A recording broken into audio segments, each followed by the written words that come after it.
Well, hey everyone, welcome back to another Wildwoods Beekeeping chat. And tonight I am going solo. I don't have any guests for tonight. But other words, it's still going to be a fun chat. We're going to talk about late June. We're in late June already down here in Alabama. We're having some tough problems with the nectar flow. A lot of other guys down here in South Alabama is having that problem.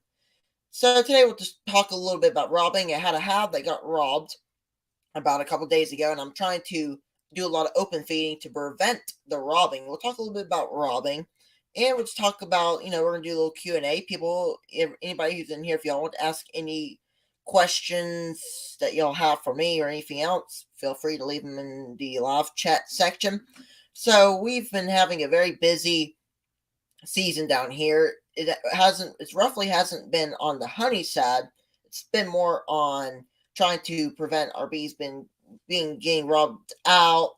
I had a hive that did get robbed out a couple days ago, and it's just, it happens. And I want to tell you guys the story real quick while we're kind of jumping into the chat here. I see Gunline Bees. Hey, Tim. I see Sharon down there. Good to see a lot of familiar faces down here. We have Lee, and we have a lot of people down here. I know Lee and Tim are having the same difficulties down here, but anyway, I drove down to the creek just to check up on some things. I think it was like around 11, 10 o'clock. Sometimes I'll even go out there 9, 8 a.m. in the morning just to see how everything's picking up down there. And I just kind of rode up, and then I saw some weird activity on the entrance. And then I thought, hey, something doesn't look right here. I'm going to open it up. And then when I opened it up, it pretty much looked empty. I saw some bees. It looked like it was empty and just a dead owl. And there's bees in there robbing it out. And then I took the box that had all that, the bees in there robbing it. I just kind of carried the box over back a different way just because I don't want to leave it there. So then I don't know what hive is robbing it. Most of all the hives down there are nukes. This hive that got robbed out was in a 10 frame box. They haven't fully drawn into the 10 frame box. And it was the first queen that we got back mated. If you guys remember, I talked about it, and that's where I kind of developed the thing about having 2 yards kind of separate from each other.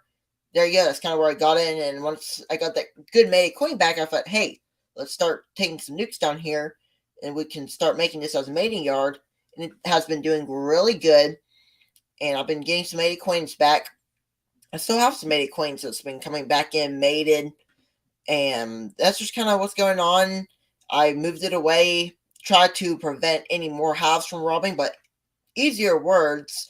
But I really don't think it's one of my hives that was at the creek. Hey, it could have been. I had some strong nukes down there. If you guys remember the strong versus small video, there's a strong nuke. And they could have robbed it, but I really think it might have been a feral or one of my hives from my other apiary, which is, I call it the home apiary because it's right by our house, is maybe 100 feet away from the house. And that's where that place where we have those bees are really for where I can just walk out, put a quick bee suit on and go out there and do a couple of videos. And all times when we have guests over, friends, family over to check out the bees, that's the hive I'll show them. The hives in that bee yard is the Pacific ones that I'll go out there and say, hey, these are the hives. And, we'll go through one of them, the nicest one to show them. We've had that happen. We've had a lot of things happening bee related this week and last week. Today we actually had some visitors over to check out the bees, and I found it pretty cool because they're 4 and 6 year old young kids, I guess you might as well say, young and I took them out in the bee yard and we had some good fun. I actually got a video. Good to have more young beekeepers like myself out there. But that's just kind of what we've been doing, and we've just been trying to battle this stuff that's been kind of going on here down here in Alabama, and just kind of weird with the nectar. And I will say this: I've been having some problems with that. Like I said, robbing is really problem out of it. What I'm seeing is bees are coming in with pollen. There's a lot of pollen. That's good. There's just no nectar. And a lot of times, they'll have to get nectar to make honey. Pollen is protein, but really the way they survive winter is with honey. So they are looking for nectar to, break it down and put it into honey. And they still use pollen in winter. I'm not saying that they don't use pollen, but they use more honey during, winter more than they use pollen. And to make honey, you have to have nectar. And if you don't have nectar, then it don't really go well for the bees. So instead, this year it's going to take a lot of feeding, unless, here, we got a lot of ifs and a lot of buts, that if we somehow get a good flow in fall, that will change everything. You know what I mean? It'll just change the aspect. It'll change how everything plays down here in the South. It'll just kind of, maybe we'll get a better flow in fall. I don't know. I'm not really the guy who can really say. Mother Nature will do her thing and, just do whatever she wants. And, you can't really, be able to see into her. A lot of times we can, but a lot of times we can, and we don't know. Let's just say the weather. And we've been having some storms roll in. Let's just say that. I did a video, and the reason why these storms are connected with the bees is the first storm that we had, which was about, was it a week ago or 2 weeks ago? I think it's about 2 weeks ago. It was on a Wednesday afternoon. It was about 6:30, about 30 minutes before I would do my live stream, or any other beekeeper would do their live stream. And we had a severe storm roll through. It's kind of not precedented in our area in June. I know some other Alabama, like in Dothan and Mobile, Tim, I know you guys got some of that bad, rough storm. So we had about 80-mile-per-hour wind. It only lasted for about 5 minutes, maybe. And we're lucky it didn't go farther than that. I had only one nuke that got blown off the stand. And that's about it. I was expecting more since we had that one nuke, that got blown over. I was expecting that maybe there's more damage. But luckily, there wasn't as much damage as I thought there was going to be. And after that, I do have it's kind of funny, or at the time it wasn't funny, but now whenever you're looking back into it, we had power out on Wednesday, Friday, and then Sunday, I think. So that's why I've been skipping these Monday nights, if you guys are wondering why I'm kind of taking a break off of them, just because of the weather. It just hasn't been cooperating. But tonight, there's no rain, there's nothing going on. So, yeah, I guess I can see it's kind of bad where you're at, Tim. But what's kind of going on down here? Nothing much, honestly. But we've had a busy week with the bees, and I actually did more grafting. We'll talk a little bit about queens maybe here in a little bit. If you guys do have any questions, you can put them in the comment section below, whether it be a simple or a hard question. I should be able to answer it. And another thing about the nectar being kind of low is that the bees aren't as happy. They're a little more, let's just say, defensive rather than they are how they usually are.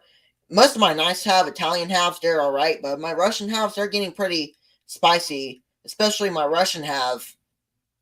They were, just, at that time, they were in a double deep, and I split them off, and I made about 9 splits out of a double deep hive, and they are all doing good. They have cells in them. They are expanding. We'll talk a little bit about nukes today as well. Is it too late to make nukes? I'm trying to still forecast everything, so I don't want to make nukes too late or, to the point where there's no drones. So I have it kind of check marked right now on my, head that, if make splits right now. It'll take them about a month to make a queen because I'm letting them draw their own cells out. I could easily graft some cells, but I just wanted them to make their own queens and just make it so much more simple for me. Go back in a month, and in a month, I think I made the splits about a week ago, so that would be June the 17th. So it would be around mid-July before they get a mated queen back. And I'm not expecting that all of them are going to come back good. And we've been having drone layers. I had a drone layer. They're just, worker layer, laying worker, and drone layers. They're just so annoying whenever you get one of those. It just happens.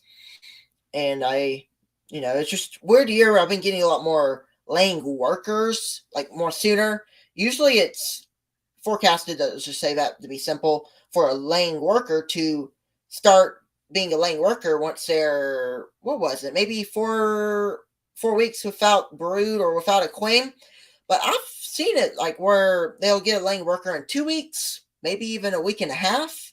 It's just insane how different this year is than the other years. Right now, I would have had a lot of honey by now, but I haven't because the bees are consuming it all, and I'm getting hives that's being robbed out, so they don't have the chance to make honey.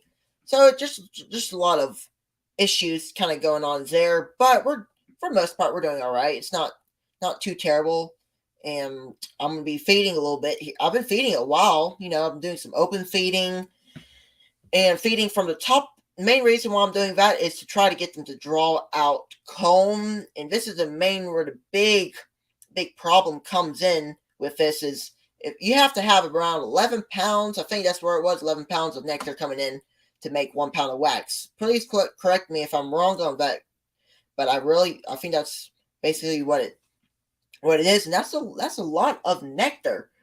And to have that much nectar, we don't have even that much nectar coming in. And with all the rain, it's just not really a thing right now. But that's kind of what's going on down here in a nutshell for you guys. It's just been trying to do a lot of bee things and try to help other beekeepers try to get into beekeeping. Like I said, we had some visitors over, 4 and 6 year old youngsters come over, and I showed them the bees, and who knows, there may be some more beekeepers in the books for y'all. And they seem like they enjoyed it. I got a video. I'm on the edge of editing it. A lot of editing goes into those videos, but that's kind of what's going on here. Like I said, in a nutshell. Like I said, is there any questions? Pop them right in. Try to go for about an hour, then cut it off, because don't want to go too late for you guys, people who have work tomorrow. But it's been hot, so I did a video a little bit ago about how to provide water for your bees. We'll just talk a little bit about that. If there's any questions, roll them in here. I'll try to expand from that. Let's just talk a little bit about the heat. And I want to talk about the weather, how hot it's supposed to be here soon. So what it's saying for the heat index, that this weekend, Friday, is supposed to be around 99 and 99 degrees, about 100 degrees. But on the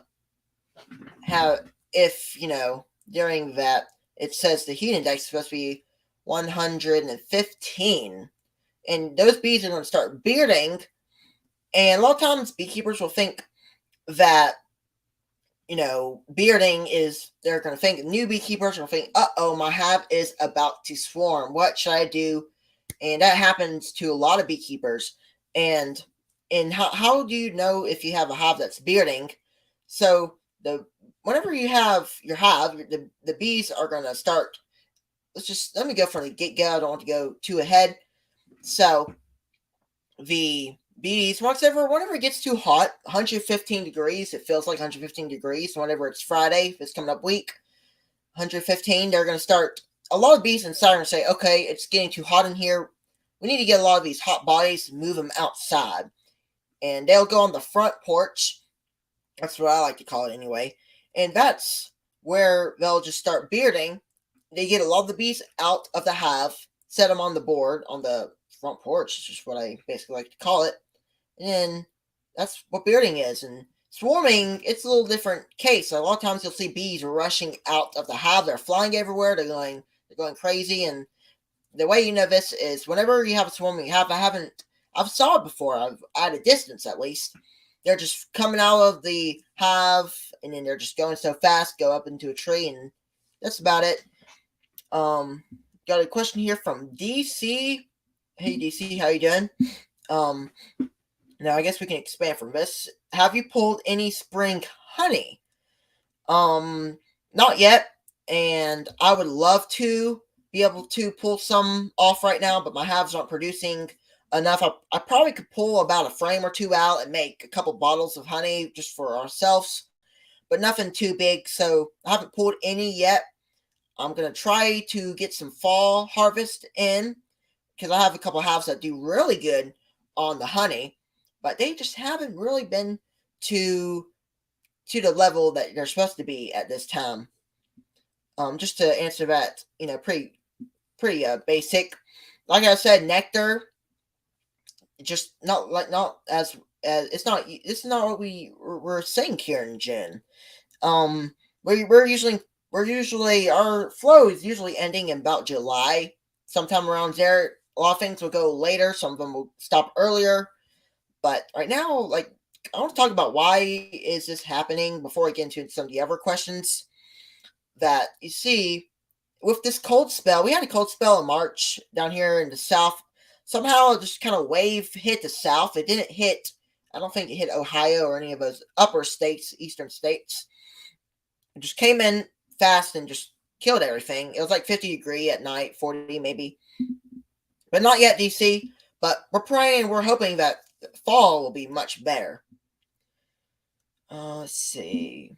All right, Grayson, how are your goals for the year coming along? Now that's just another topic by itself. Let's just start out with this. At first get go, I said 12 halves. I think I've went more than that. Of course, I'm going to say first off that I am including my hives that don't have queens. Of course, you don't want to, count your chicken eggs before they hatch, but I'm just doing it just to give you an idea. Hives with queens, I'd say about 10, and in hives without queens, I have a lot more. I have about 17 halves, 18 halves right now. So I almost forgot some of the goals. I just remember that I wanted to expand and make queens this year. And let's talk about the queen. How are the queens in the queen rearing going out right now? So let's just say this, that they're going all right. At first it off, let's see here. The first get-go, the first time I grafted, I had about out of 12, 5 cells. But they never hatched. And I'm going to give you guys a theory on this, why I think they didn't hatch. In my starter / finisher, I didn't have many, let's just say, bees in there. Maybe not enough as I should, and I think they got a little too cold. And then I moved them to a double deep. I put a queen excluder between them, put them up top with no other frames of bees, so no way they could get heated up. And I opened them. I opened those cells, and it was interesting to see in there. And in one of the cells, there was a hive beetle larva. Of course, those annoying beetles. I had to actually take some beetle traps out to the bee yard because beetle larvae is getting so terrible right now. Like, I'm having hives that have on the bottom of my nukes slam full of those larvae. So what I have to do is I have to take all the frames out and dump all that out because I don't want all that larvae in there. They'll just kill the hive, and I don't want that there. So I'm getting the goals done. I think it will be reaching about 20 hives by the end of this year. But, we're just going to see how all the queens come along and how expanding goes. Hey, I may even reach 30. Who knows? With the bees, they'll expand. I may go down. I may come out of winter next year with 10, maybe even 5. Who knows? But the goals are getting done. I'm getting them accomplished, which is good. So yeah, everything's pretty much going according to plan. Let's see, we got a question here from Straight Creek Apiary, Brian. A lot of talking. All right, let's see. What do you think about using hardware cloth as an entrance reducer to cut down on robbing? Keep the ventilation going, but cut down the area to guard. And that's a good question, and I can talk a little bit about that. That hardware cloth does work really good, and a lot of times you can use entrance reducers. And what Brian means, for people who don't know, whenever you have your entrance, you can either decide how much you want to limit it. So you could leave it full open. And I forgot to mention this, that this hive didn't have a entrance reducer or hardware cloth. I didn't have anything over there. So there was an easy space, a good opportunity for other bees to go in there because there weren't enough guard bees guarding the entrance. Unfortunately, I didn't think about it. Of course, after the fact is when I thought about it. So then after that, I went to some of my other hives and shortened down the entrance. And hardware cloth, it works perfect. And the ventilation, keep the ventilation down. Of course, you want to keep, ventilation going. And a good idea / tip for anybody who's thinking about ventilation as a big issue, especially with the heat index being at 115, you could use what we call screened bottom boards. So screened bottom boards will help you out. They're a good friend for ventilation. Bad thing about them is in the winter, a lot of times beekeepers will fret or be nervous about the wind going into your hive, because there's an opening, of course, the screen bottom board, to blow into there and maybe cause some damage to your brood that is being laid in your hive. And I found some solutions for that during winter. Cut a little cardboard piece out and slide it under your hive, just like a square piece to cover the cluster. That's all you need right there, folks. Keep the ventilation going. It can be an issue down here in Alabama. We do need to keep the ventilation going, but just enough to cut down the area to guard, like Brian said. And it is important to do that in places where you have a drought. I mean, in July, it is terrible. We're in June and we're having 100 temperatures on the 115 on the heat index. I can only imagine what it's going to be like in July. It's going to be terrible. But, I was out there today. It felt like 100 degrees out there in that suit. And right when we got done with the video, we had some visitors over today. 4 and 6 year old youngsters, like I said earlier, but new people are coming in. Just want to let everybody know what I'm kind of doing about that. That I had to come inside for a second right after that because it was hot in that bee suit, and people who can relate to that, being in a suit when it's 100 degrees, it ain't fun, and you need to stay hydrated. So that's really, really important to think about. And I want to give some tips about that. So a lot of times I'll rig up stuff to cut down my entrances. A lot of times I don't carry, especially when I go down to my creek bee yard. If you have another bee yard and you're saying, okay, I'm just going to go down here and check on them, bring a smoker and a half tool, and that's all I'm going to bring. And you don't bring entrance reducers, hardware cloth, and you go down there and you see that one of your hives are being robbed, while your other hives are not, but they have a big entrance to a point where your other hives could be robbed very easily. And when you see this, a lot of times what I'll do is I'll take like a little stick about this long, maybe even longer, and for my nukes, my nuke entrances are about this big. I'll take a little stick about this long and just put it up against it and make about this big of an entrance. And on my other hives, my 10 frame boxes, I'll get about sticks about this long and make the entrances about this long. I want the entrances not too big to the point where bees have a big opportunity to come in and rob them. So that's a big nutshell of itself. I'll try to explain to a nutshell. I could go on and on about it, but we're going to leave it at that.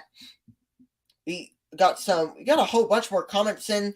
If y'all have any more questions, go ahead and fill them up in here. I have, 40, I think 40, 50 minutes left on here. I can go longer if necessary.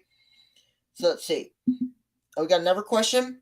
Do the bees need more flowers and blooming plants right now? And quick saying for this is that they really do. And we need more, flowers right now blooming. But like I said, during March, we had a cold snap right in a twist of your finger. It happened that quick. And during the weekend, actually. And I remember the weekend, it kind of got kind of chilly. We had a fire that night. And a cool thing, or not really cool thing about it, is that I didn't think anything of it. I didn't think, okay, bees are going to be harmed by this. I just thought, it's just a little cold snap. We have these in March sometimes once in a while. Or actually, this was April. Never mind, it was April. Sorry, I'm getting my months mixed up. I must be not thinking clearly.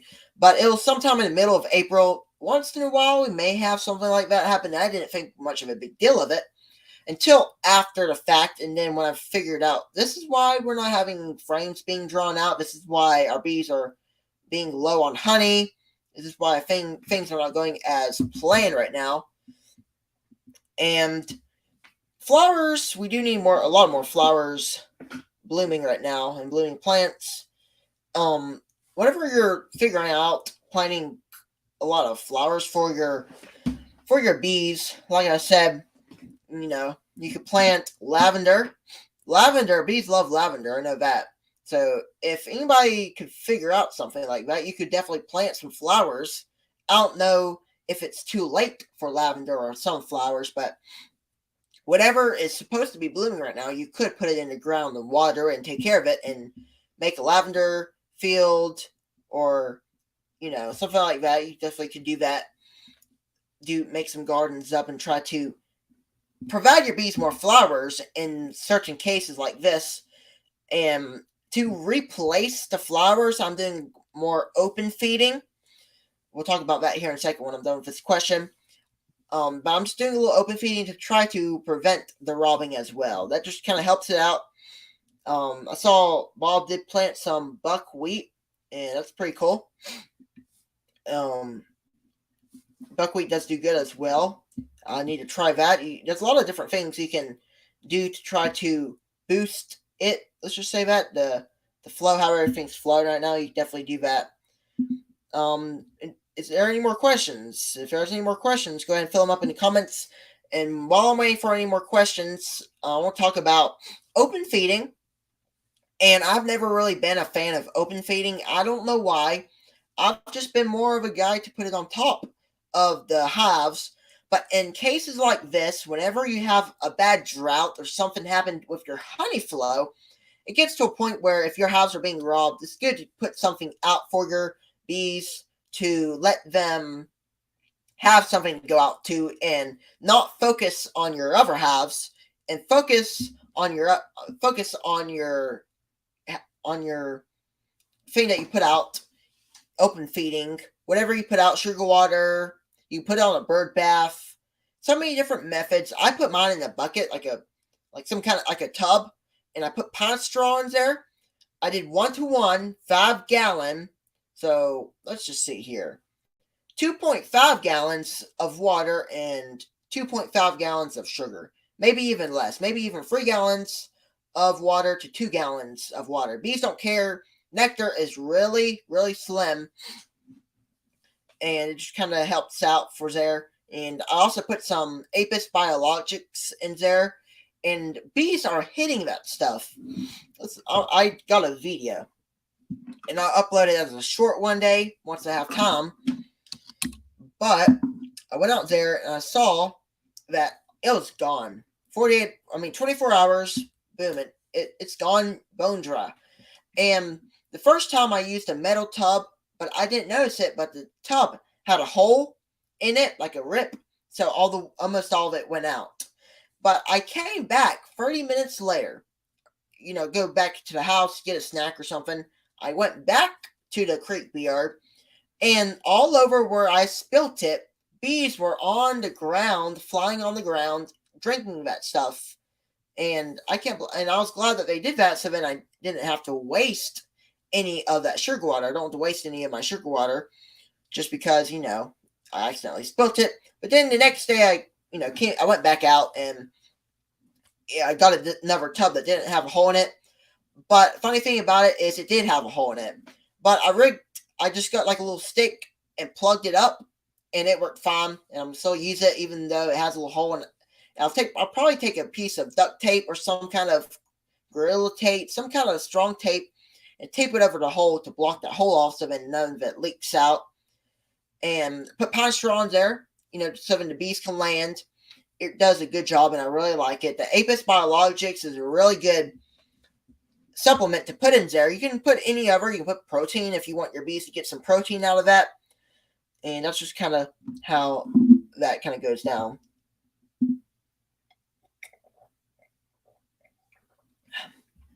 I open feed a bit because it lets me know how the flow is going. And as you bring that up, and of course, kind of, sometimes it's not always right, and nothing is always right about beekeeping. And I found this a really thing in almost videos where I talk about or teach somebody something. I always say, whenever I'm going by a study or a science study, a lot of times scientists, beekeepers, scientists, they will go in and try to study all this stuff and say, okay, this is the answer. And I'll share that answer to you guys. But I also want to say clearly that it is not always correct. It's not always a guarantee that your swarm cells are on the bottom and your emergencies are in the middle and your super procedures on the top. It's just beekeeping, right? Bees will do whatever they want to do. And we can't always say that something's going to be guaranteed each time.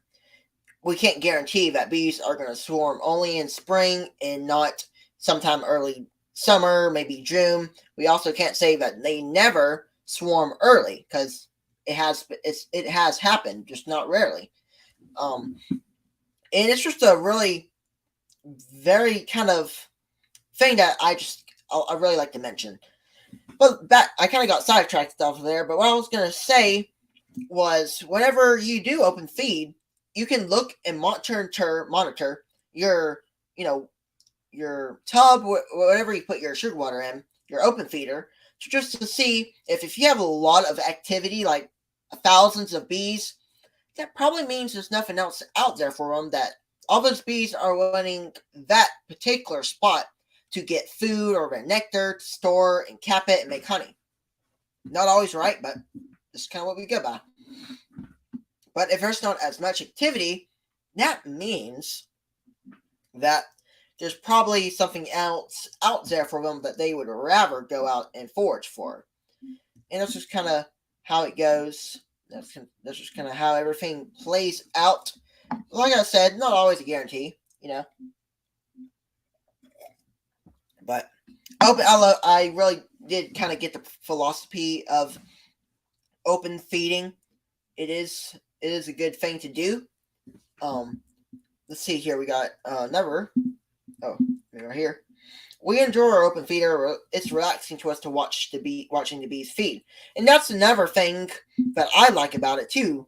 Tim and Hannah, I really do like where I can see the bees going and landing and drinking the sugar water. And like I said, there's various methods for, you can put it in a 5-gallon bucket with pine straw. You could also put it in a tub, or you could also put it in a bird bath. A bird bath would probably make it a little more, let's just say, pretty or something like that, where you could do a really cool video. But if you're just somebody who doesn't want to go out and spend a whole bunch of money just on a feeder, on a bird bath, you just want to do something simple. If you have some kind of tub, like a tub about this tall, let's just see, about this tall, where my finger's at, that will work perfect. Just make sure there's no holes in it. If you do have a hole, I can give you the only tip is to go out and find some kind of perfect stick and push it in there for the time being. Of course, you don't want to do that forever, just for the time being, so then you can get enough time to go back and, place some kind of tape on it, Gorilla Tape. There's a lot of that kind of stuff as well. Also, this isn't really a question, but it is a good topic to talk about. We got too many yellow jackets to open feed. Yep. Yellow jackets, they are really sometimes they can be really aggravating. And I'm going to say that just because they get everywhere. Sometimes they'll try to rob houses. It's happened before. That's why we try to be careful, around them, just to try to keep them away. There's traps for them. Try to get somebody to bring me one of those traps. Yellow jacket traps, they're something that you hang up on a tree. And we try to catch the yellow jackets and kill them. You can make homemade traps just to try to get them. It works too. It just really depends on what you're using. You can make homemade, like I said. Whatever works for you, right? It just all depends. Not everything will work correctly for each person. It's all different, but let's just face it, we all have our different opinions. It just, all different. We have different things out there to kill yellow jackets if they become too much of a problem. Of course, yellow jackets live in the ground, and you could use, toxic stuff, but a lot of times beekeepers will just want to get some kind of trap and just set it out and try to kill them also not killing the bees. It's really hard to not kill any bees in that, but it is, just something that you can't think about to try to deter all of the yellow jackets away, just to, kind of help that out. Yellow jackets, yeah, they can be a problem. What's anybody else's thoughts? What's anybody else's thoughts on yellow jacket traps? It's let's see. Yeah. I used the tuna borax solution to fend the yellow jackets last fall. Cool. That definitely will work as well. Last year, we haven't had too big of a major problem with yellow jackets. Let's just say that. It is something to think about.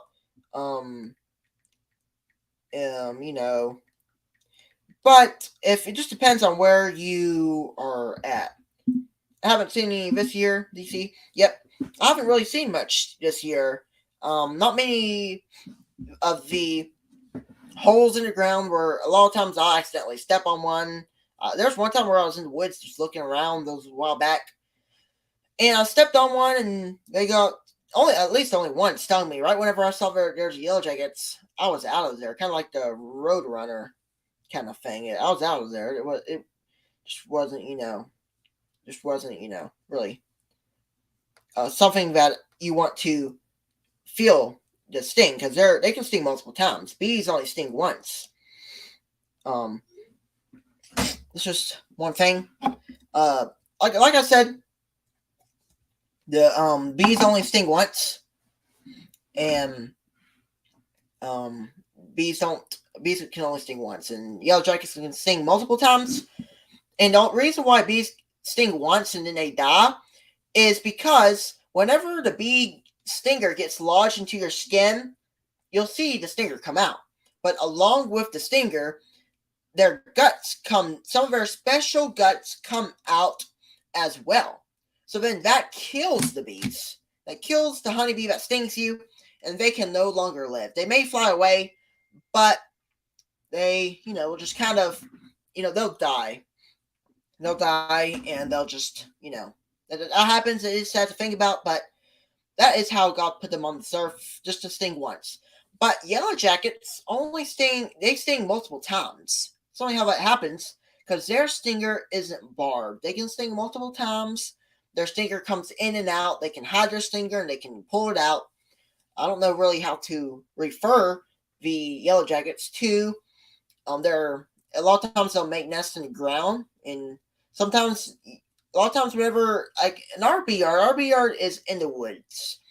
So if I'm walking out to the bee yard, I have the potential risk to step on a yellow jacket nest, but I just don't see any. If I see a yellow jacket nest, I'm gonna kill it. They're just annoying. They're aggravating, and they're just, I guess they're mean. They're meaner than bees. I'm gonna tell you that. Even if you just get near them, they're gonna come over and try to sting you. And this is what I mean by the yellow jacket trap that we got. This thing probably don't work anymore. But tell me if you guys recognize this thing. This is a disposable yellow jacket trap. You hang it, you cut open this little piece here, right there. You see that? Cut that open, and then lift this thing up, and then the bees, whatever you have, the yellow jackets will go in there. And there's something in here, some kind of I don't know what you call it. What would you call it? Some kind of form that really gets the yellow jackets drawn to it, but it keeps the bees away. The bees don't like it, yellow jackets love it, but then once they find out, this ain't good, then they die. They drown, they put water in there. This is pretty cool. There, right here. It says, we made one from a 20-ounce Coke bottle. Cut it in half, flip it over, put your ball in. It'll get them. Oh, yeah, and leave the lid off. Oh, yeah, I've saw that before. I've saw a lot of things do that. And I see Mark down there. Hey, Mark, how you doing? And Tim, and I would wonder how you bait it. There's a lot of different baits out there. And like I was showing, this one, I don't know what the bait is. Let me see if I can read. I'll read this to you guys if you guys don't get bored of it. It says, whenever you, let me get it right here. It says, cut plastic on top at dotted line, pull open and attach string or wire. Add water to fill liner bag of the line right here with water to kill them. Touch a string, whatever you want to do. Add water, fill on a attractant pouch inside will dissolve and activate within 2 to 5 hours. Hang trap outdoors at least 20 feet away from plants. Of course, all the stuff right there. You got all your, I don't know what you call it, your instructions. Of course, with that kind of stuff, your traps, definitely read the instructions before you do it. I had one of them. I didn't read the instructions, and I started cutting the whole thing open. I wish I wouldn't have to keep on dropping this. That I cut open this piece, not knowing that this was supposed to be there, and that tells you that I did not read the instructions. I haven't used one of these yet, and I've never really thought about this. I'm glad you guys brought that up, or I forgot who brought it up. Oh yeah, Mary did. I just remembered those whenever Mary brought that up about these yellow jacket traps that you can use to do that and try to kill your yellow jackets if you have a big problem. I know down here we got a big problem, and I know a lot of other people have problems with yellow jackets, but that is a whole topic within itself. What you bait it with, and just a lot of different things that go within that. But that's just kind of yellow jacket traps. Yellow jackets, yeah, they're a problem. Not seeing them as usual this time of year. Just a little different. The whole year's been different. The weather, the rain, the thunder, the lightning, how hurricanes are forming out in the Atlantic around now. Everything's weird this year. I just found that kind of strange that it's not only the nectar flow that's going weird or not. It's strange for this time of year. It's the weather, because we really don't see these kind of storms. Like, Tim, I know Lisa and Bruce got some of it, like 80-mile-an-hour winds. I mean, I don't know if we really see that. I'm sure, I was watching news on about that. It was unprecedented of this time to have that kind of weather. And I found that kind of interesting. That of course, the low on. I think I went out on my camera. Oh, playing with the USB there. So, yeah. All right. We just chunk a piece of ham or turkey in it. Once it starts decaying, it's like a moth to a flame. Oh, that's pretty cool. I've heard of that, actually. I've watched videos on these yellow jackets. A couple of years ago, we had a problem with yellow jackets, so to the point where we started looking up traps. And we figured out a couple of those tricks to try to be able to kill the yellow jackets. And that works. A lot of things works for that kind of thing. I was going to try to find something. And I want to go back to something today. And I forgot to mention this when I was talking about Tim earlier in the live stream asked about my goals. And one of them was about queens. And I want to talk about how I'm raising my queens and the process behind it. And this is going to be a 5-7 minute course of how I do it. I'm not going to teach you guys how to do it yet. Until I get a good percentage on it, I will. But for now, I just wanted to show you guys kind of how I'm going through it. Of course, how to, the famous Mike Berry saying. I like that saying. Of course, a lot of people do. That first, what I do is I'll graft. I'll take a half, a split, make a starter/finisher half, put my cells in there, or my grafts at least. And then what I'll do is I will leave them in there for about 8, 9, 10 days. Let them draw them out. What I'll do is I'll take them out, and I wish I had one of them on hand with me. I had some stuff over here. Of course, I did a video a while back about queen cages. See if I have one somewhere around here. No, I don't. I just have queen cages.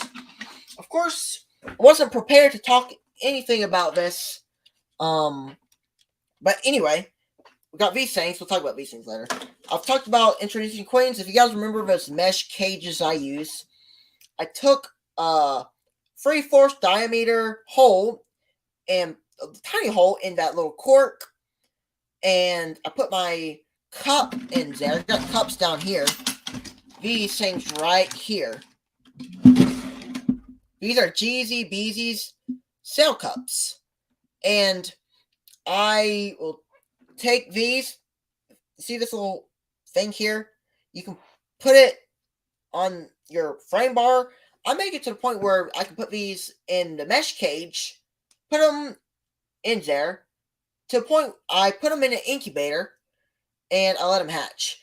And I didn't want to mention anything about the incubator settings, nothing until I hatched them. If they hatched, then I would kind of share. So the settings on the incubator, but I like to do, and y'all can mark this in your head. I like to do it at 93 degrees. 93, a Pacific number. It can go 94. So I don't want my temperature to go below 91 degrees. I don't want it to go higher than 95 degrees. Because the cluster, or let's just say the brood nest area, is kept around 93 degrees. And that's where your cells are located. And you want to have moisture. So I like to put my moisture between 55 and 60% moisture. And yep, we have one here. This one's squished. This is squished. Maybe my brother may get me another one, but this is kind of what they look like, but they don't look like that. I think I had this one out in the bee yard, or maybe I accidentally stepped on it. But that just it's smashed. But I'll somehow fix that. But where was I? Yep, that's right. And then I'll put them in my moisture. Moisture is important. And grafting, when you're grafting, moisture is important. And I want y'all guys to listen, because it worked for me. I randomly picked a number in my head. Or I actually looked it up. Never mind, I didn't look it up in my head. I just kind of based it off of what Google told me. So I looked it up, and it said around 50 for 70% moisture. So I thought, hey, let's go in between 60, 65 moisture. Maybe highest would be 75. Maybe 70. I don't want to go too high. I don't want to go too low. And I like to leave it around 65 degrees. And I use a chicken incubator. A chicken incubator. You don't have to get no fancy incubator. If you have hatched chickens, it can be some little square incubator. Take that incubator and take the tray out, and the egg tray, and turn it into a egg incubator. It works so good. I really like it. And I leave it outside, and it works splendid. I don't have no problems with it. It works good. I'll teach you guys a little bit more about that, or tell you guys about it. But if you guys have any questions, please go ahead and leave them in here. I would really appreciate that. It just kind of helps the live stream, helps me kind of go longer. And that would be good. Leave some questions, no matter how hard they are. I pretty much can answer them. Well, thank you. This is what they look like. The mesh cages. You see them right there? See, it's a 3/4 diameter hole. And see this? And I had to rig this thing up. I bought these thinking, this probably would work. And then when I got them, it was like, I got to somehow make this work. And I did it took me a little bit, and idea popped in my head. Bingo! I figured it out. And you see this thing, once you put it in here, I thought maybe this thing would fit perfectly on top. It fits perfect in there. It just wiggles a lot. You see? Like, you can't, it's really hard, and then whenever they'll get twisted, it is really hard to get them out whenever they get twisted like that. And what I did was, I don't have the cap, but the cap looks like a 3/4 diameter. That's about that big of a hole. As big as this. Right there. That big. And I take a little drill bit, and I bought 50 of these things, and I had to do 50 holes. This took me about 15-20 minutes to do, maybe even less. I kind of go fast. I kind of got them not perfect. A lot of them I got them perfect. A lot of them I didn't. But I rigged it up, and it works. And the one thing I do want to say is I'm still inventing some things. I'm still trying to figure out that I had all the queens I did hatch out died. And the reason why they died is nothing to do with the incubator. And one of my queens got stuck in between. I wish I could even hold this thing here. There we go. You see, right here. Yep, my cup. It's really hard for the camera to see. There, the cup was in there like that, about this deep, and there's a gap in between this and the cup. And then what happened was that queen got stuck there because she came out, I think, from the side, and she got stuck, and there was no bees over in this thing to help them out, so therefore she didn't really make it. And the one queen that did survive a little bit, I left her in the cage for too long. And I left her in there for about 4 days in a banking cab. I put her down in there. I just think that she just kind of got tired, and she just kind of got too old in there, and she kind of died, and that happens. And we got another one right here. Another cup. You see that? This one has been used before. This one looks dirty. And I think I still have the one that they hatched out of. And I found that pretty cool. And everything about queens I find pretty cool.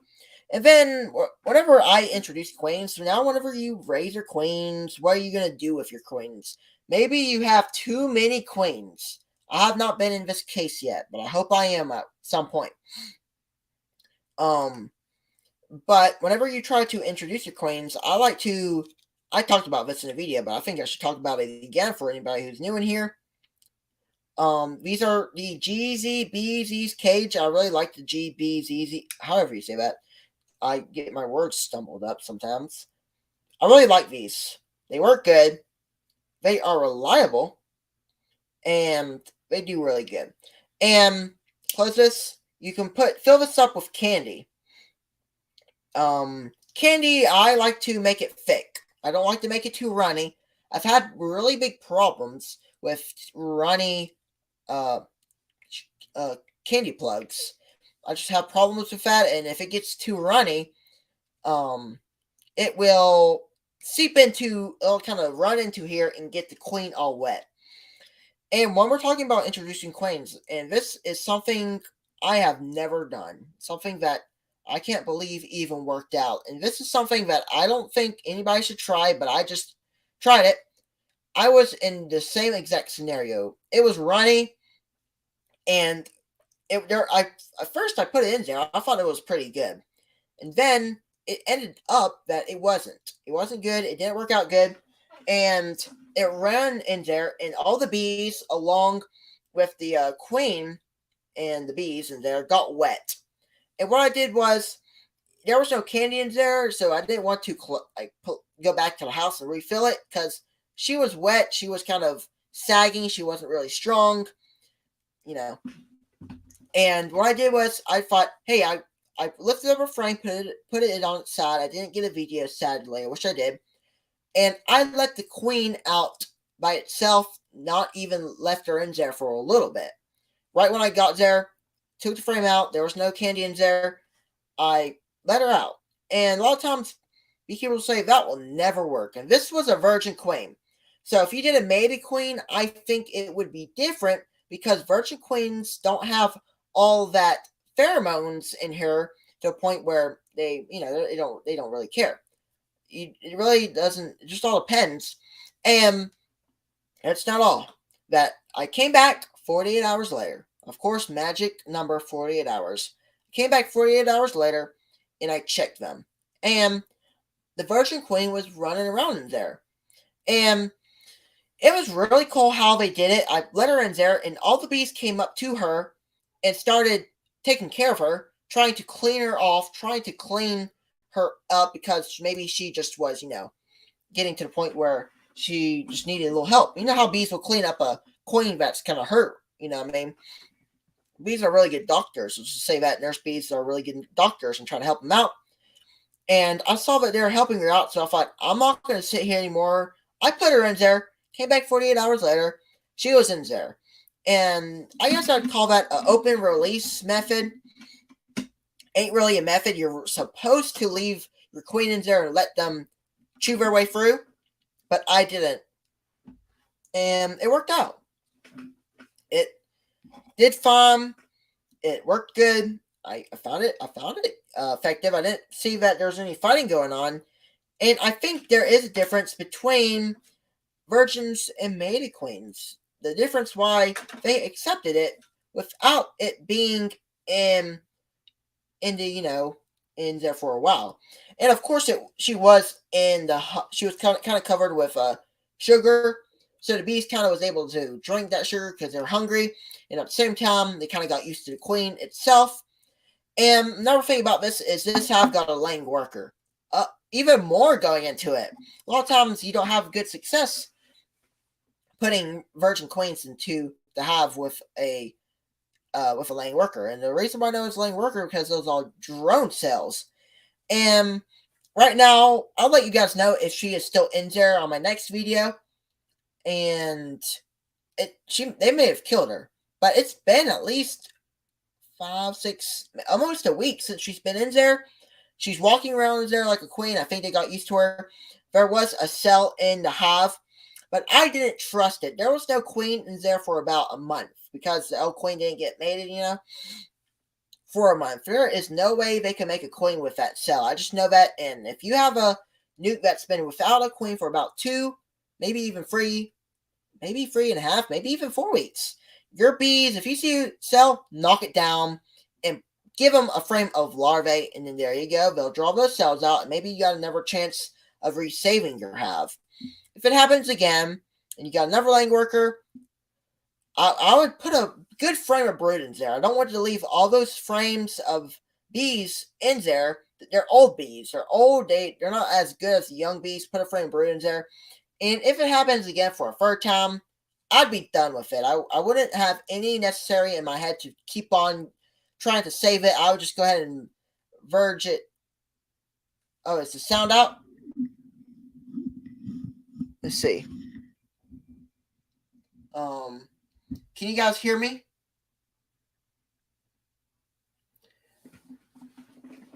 Everybody in the comments, let me know if you guys can hear me or not. Let me check everything real quick. Make sure everything's plugged in. Oh, Jim, you can hear me? I want some more hears in here. You can hear me? All right. Where was I? All right. But like I was saying, that it's pretty cool. I found it kind of interesting. And I really wish I got this on... maybe it was something to do with my mic. Maybe my mic got a bad if in there because of the live stream. Who knows? Electronics. I have all this set up. If you saw my everything set up, I got things plugged in. I got printers plugged in. I got cameras plugged in. Oopsie. And I also got this mic plugged in. Oh, is it back out? Oh, that's weird. Let me look at my mic. Is it because I'm too think it's my setup? It could be. And anybody in here, if you can't hear me, just let me know in the comments. Maybe it's just that's fine. A lot of times that happens with computers. Oh, computers will run out of hearing. But like I was saying, it's pretty cool about the bees and how they work that out. I've never seen that. I'm sure beekeepers have had that happen, but for me, it's the first, and I've never really heard much about it. Because all I've really done is introduce queens. I've never thought that you could easily just put her in there. Of course, there are circumstances. Oh, headphones. That's good. There are some circumstances that go along with this. So if I want you guys can go back into your house one day and you can test this out and see if it works for you. And I used a virgin queen. I didn't use no mated queen. You could test it out, but I really think they would just ball her and kill her. And this hive was a small hive. It was maybe 2 frames, maybe even less of bees. They really probably didn't have a choice to not accept her. So if you have a weak hive, it's small, and they're an Italian hive, and they're low on bees, and they don't have a queen, try it out. I would suggest to try it out and see for yourself. And if it works for you, hey, maybe it does. If it doesn't, maybe it doesn't. A lot of times it really just won't work for some people, and I understand that. And it's something that whenever I explain to you guys about something, I want to get it clear that it's different for everybody, and it's different for me. I don't agree on everything that's being said out on the YouTube beekeeping side of it. It's not everything. Just really personal preference is really involved into that. I really think so. Is there any final questions? Any final questions that needs to be answered? I'd appreciate it if anybody could leave a question. Leave a whole bunch of questions to finish this thing off, because I wanted to do a similar kind of Q&A. I'd like to end this off with Q&A. So if you guys have any small or huge questions, leave them down there, and I'll answer them. Let's see. I think I kind of messed up on the. Oh, hey Mark. Good to see you in here. Got bees in my veil. Had me running, stripping off my jacket. And I've had that happen too, Mark. And bee suits, you never can tell with them. On the little slip side up here, sometimes bees will crawl up that, and they'll be up there. So sometimes whenever I'm in my meanest hives, they'll be in my suit. Just one bee sting me right on the head. It hurts, and what I'll do is and I have no choice. And a lot of times people think that I'm mean at the bees, but I'm actually not, because once they sting you, they're going to die anyway. I don't want to smash any bee that hasn't stung me, but any bee that's already stung me and he's in my suit, I'm just gonna go ahead and smash him, because there is no hope for him to live. Like I said, like I said, it just happens, and the bees, like the stingers will come out along with their guts, so they're gonna die anyway. So, planning for having enough queens and the ways to make them is fun. Gotta pay the percentages. Yep, it's definitely fun to do that. Having enough queens. One thing I do know that there is, to the point where that raising queens is really fun. There are some percentages in it that can be downsides to it. It's sometimes grafting for beginners can be overwhelming, and I want to be very I don't know really what the word is, encouraging for any other beekeeper. If you're here and if you're not trying to raise queens, I really encourage you to try to raise queens. And I promise you, it is fun, even though you don't have all the queens. You see on YouTube, like Bob Bainey, Cameron Reynolds, where they have strips of queens going on the side. But you don't have to have that. You could have, out of 48 cells, you could have 10. It don't matter how many queens you have. You're gonna, more time you put into it, like anything in beekeeping or in society, once you do it more, you will become better at it. It's just one thing that you always got to think about it, stay positive. And that's where I really like to stay positive on the side and know that I will get better in the future. If I stop now, there's no way I'm going to get better because I'm not doing it. So, thank you. Thanks, Drain the Swamp 2024. Definitely. So, let's see here. Let's start up here. I got a couple questions. More questions coming in. It may be a longer live, so if y'all want a longer live, a little bit longer, go ahead and fill this thing up with questions. All right. From Mark, do you catch swarms? And this is a topic for itself again. And I do like to catch swarms. I caught a swarm this year actually, and I already split it. And if anybody who doesn't know that I've already talked about it, that I had a double deep path. I made 9 splits out of it. It was crazy. How long has it been? 3-4 months since starting double deep already split off? It's insane, and it's going good. And I love catching swarms. It's fun. It's really good. And free bees, right? Free bees is the best bees that you can have. And local bees, local genetics is really good to have. You know what I mean? If you can get a swarm that is local to you, it is very likely that it could be some of your genetics that's built into it, because this swarm was about 3 miles away. Queens go 3 miles. So there is a possibility that some of my genetics are in that queen. You know what I mean? If you guys kind of understand that. And this queen, she's one of my best queens. I can't believe it. And I should have took a picture. One day I'm going to take a picture and come on one of these lives and show you how long this queen is. She's about this long. This queen is about this long. She is insane. Her abdomen, she beats everything. I'm really proud of that queen, and I'm really glad I got her. Sheets of brood. Sheets of brood. That hive had about 10 frames of brood in it. Full of brood. And this queen is good. Even though she is spicy and she's kind of mean, she's insanely good. They do good on drawing out comb when there is a good nectar flow or you're feeding them.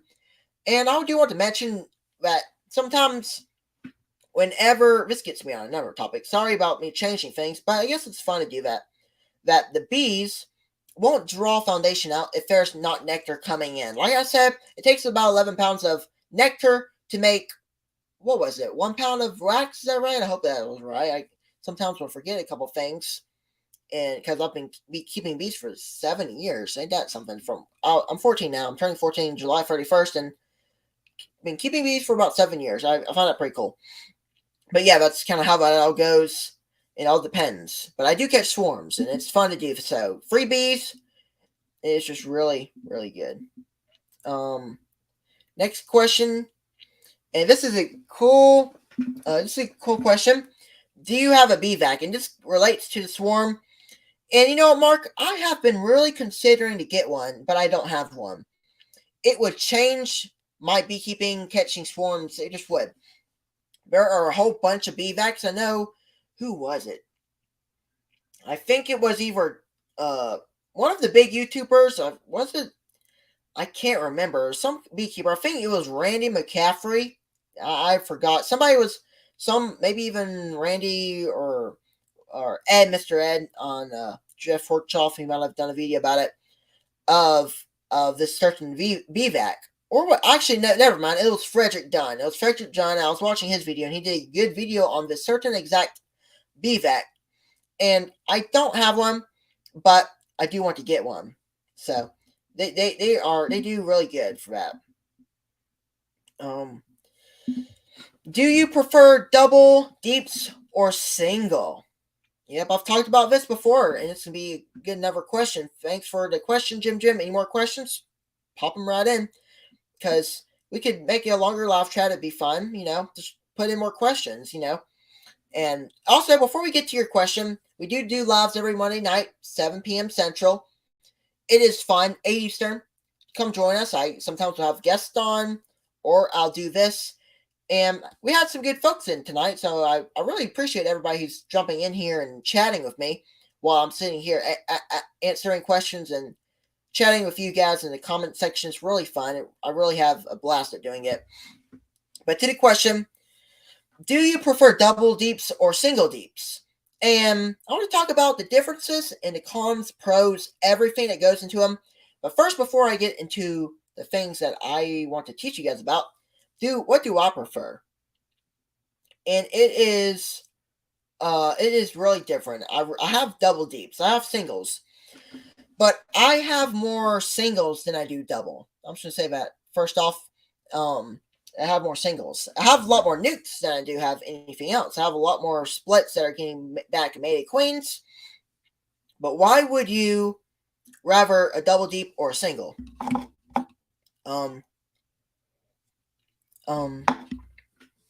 So a single is your 10 frame box. So whenever you're a beekeeper, you'll stack boxes on top of each other. Try to keep it simple. Try to keep it very basic.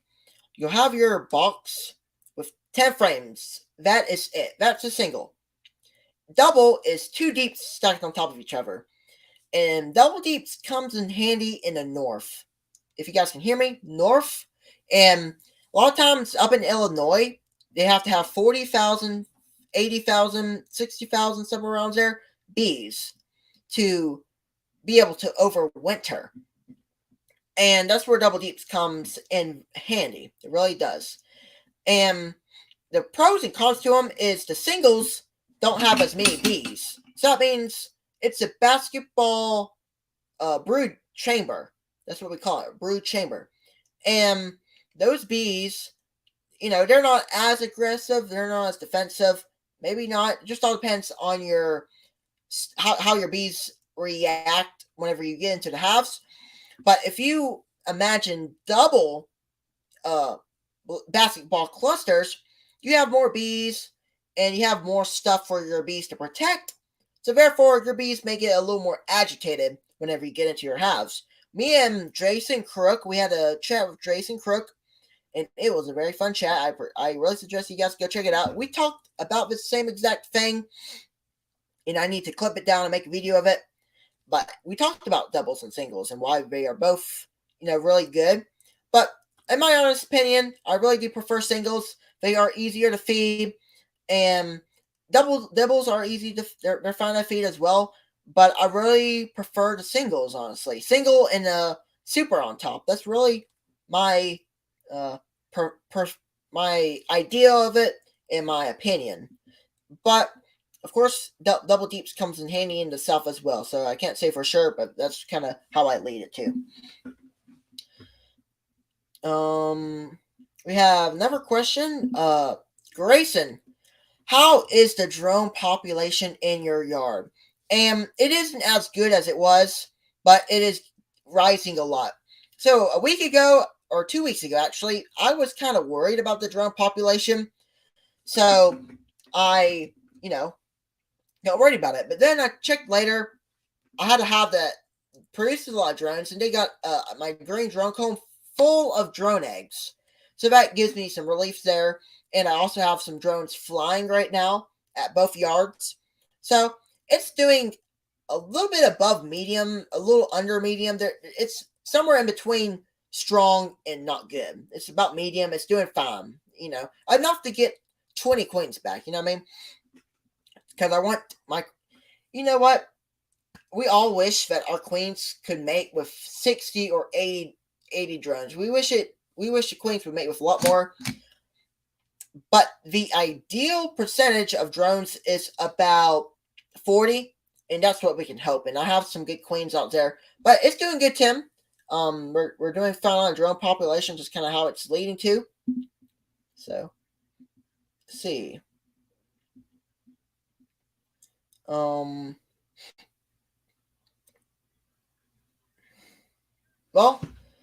we're probably going to end here soon. Any more questions, go ahead and pop them in. Get your question answered before I end off. We're 1 hour, 14 minutes into this thing. And if there's any final questions, I'll take a couple more questions and then I'll end this thing off. But, we had a fun time tonight talking to you guys. So I really appreciate you guys jumping in and chatting. A lot of familiar names. Michael, good to see you in here. Gunline, Tim, Trim the Swamp 2024, Queens V's Honey. Good to see you in here as well. And a whole bunch of others. Mark, Bidwell, and Mark Miller. A lot of good folks in here tonight. I really do appreciate everybody. And everybody who has come in or anybody who is in the chat right now. You want to say thank you for jumping in, and that we do live streams every Monday night at 7 p.m. Central Standard Time. And it's just fun. Really good to do that. And I'm really sorry that I've been 3 weeks without live streams, but with how good this live chat went tonight, I think I'm gonna do more like this. Please, like after this live is done, or if right now, let me know your thoughts on should I do a lot more guests or things like this, or both. It's, I like to do these, and it sometimes gets hard, but once you get really a good topic up, it gets to the point where you're rolling through, and we're already here at 1 hour and 20 minutes going through this thing, like really fast. And I'm glad you guys enjoyed. And before any of you guys head out, go ahead and click the thumbs up button. That'll help this video get out to more audiences, more beekeepers. And also, do you want to mention anybody new who's coming in here? Click the thumbs up button and go ahead and subscribe to the channel if you're new. That does help me out. And one final thing that I would appreciate you guys to do is to share the live stream out. That would help a lot. Get more guests, get more people watching. That would be really good and help the channel out a lot. I would really appreciate it. But I think I'm going to go ahead and end this thing off here. Got other things to really do, and I know a lot of other people in here have other things that they have to do, get ready for work tomorrow and all that. Got another busy day in the BR tomorrow. But I do want to say, never again. I do want to say thank you, everybody, for watching. We appreciate you. And we'll catch you guys on the next live stream. And we'll see y'all later. Thanks, everybody.